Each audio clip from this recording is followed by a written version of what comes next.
ইফতার মাহফিলের সাথে আলোচনা সভা।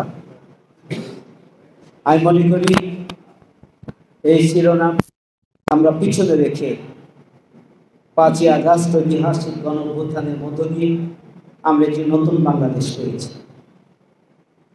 বিগত 17.5 বছরে ফ্যাসিস্ট অপশক্তি সবসময় চেয়েছে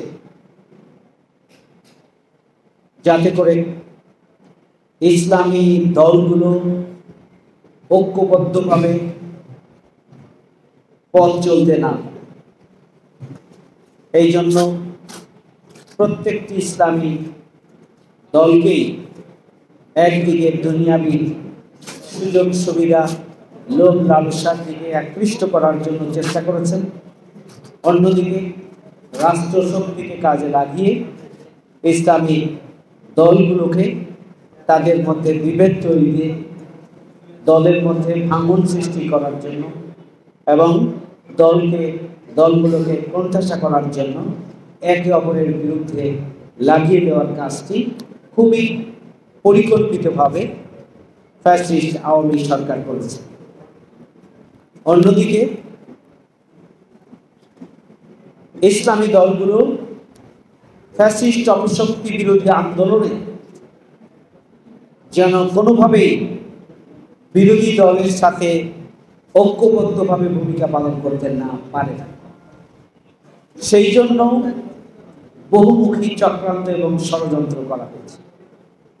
আমাদের সম্মানিত উলামায়ে কেরাম ত্যাগ এবং কোরবানির বিনিময়ে বহু কষ্ট করে তারা চেষ্টা করেছেন যে কোনো মূল্যে দেশ এবং জাতি যেখানে ঐক্যবদ্ধ, যে ফ্যাসিস্ট অপশক্তিকে সরানোর জন্য সেই জনগণের কাতারে থেকে ফ্যাসিস্ট অপশক্তির বিরুদ্ধে ভূমিকা পালনকারী রাজনৈতিক দলগুলোর সাথে থাকার জন্য তারা চেষ্টা করেছে। এই জন্য তাদেরকে জুলুম, নির্যাতন, নিপীড়নের মুখোমুখি হতে হয়েছে। আমরা লক্ষ্য করেছি রাজনৈতিক দলগুলোর মধ্যে 5ই আগস্টের পরবর্তী জাতীয় নির্বাচন, সংস্কার এবং খুনিদের বিচার, এই 3 দাবিতে ঐক্যবদ্ধ থাকা উচিত ছিল। এই 3টি দাবি, এটি এদেশের 18 কোটি মানুষের দাবি, এটি এদেশের ছাত্র সমাজের দাবি এবং এটি দেশের অধিকাংশ রাজনৈতিক দলগুলোর দাবি। এটা প্রাণের দাবি। হাজার হাজার শহীদ এবং 50,000-এর অধিক আহত পঙ্গুত্বের বিনিময়ে যে নতুন বাংলাদেশ আমরা পেয়েছি, সেই নতুন বাংলাদেশে একটি নির্বাচন সমাধান হতে পারে। এই নতুন বাংলাদেশের জন্য প্রয়োজন হচ্ছে সংস্কার।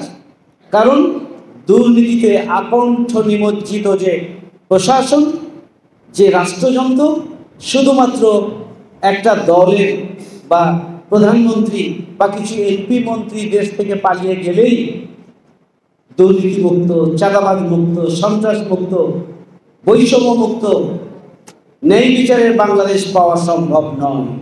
এটি স্লোগান দিয়ে হবে, এটি স্লোগান দিয়েও হবে না। এটির জন্য প্রয়োজন কর্মসূচি,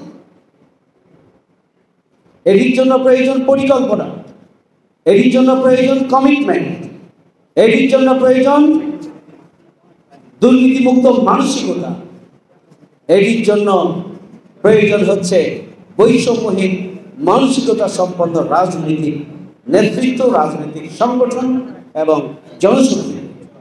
আজকে কার হাতে সেটি আছে? যদি নতুন বাংলাদেশ আমাদেরকে বিনির্মাণ করতে হয়, দুর্নীতিমুক্ত বাংলাদেশ প্রতিষ্ঠা করতে হয়, বৈষম্যমুক্ত বাংলাদেশ প্রতিষ্ঠা করতে হয়, যেমনি ভাবে জাতীয় ঐক্য দরকার, ঠিক তেমনি ভাবে রাজনৈতিক দলগুলোর দেশপ্রেম, স্বাধীনতার সার্বভৌমত্বকে ঝুঁকির হাত থেকে রক্ষার জন্য জাতীয় ঐক্য এবং নৈতিক দিক থেকে প্রত্যেকটি রাজনৈতিক দলকে এবং তার কর্মীকে আরো বেশি সমৃদ্ধ হওয়া প্রয়োজন, জবাবদিহিতা প্রয়োজন, কমিটমেন্ট প্রয়োজন, ত্যাগ এবং কোরবানি প্রয়োজন।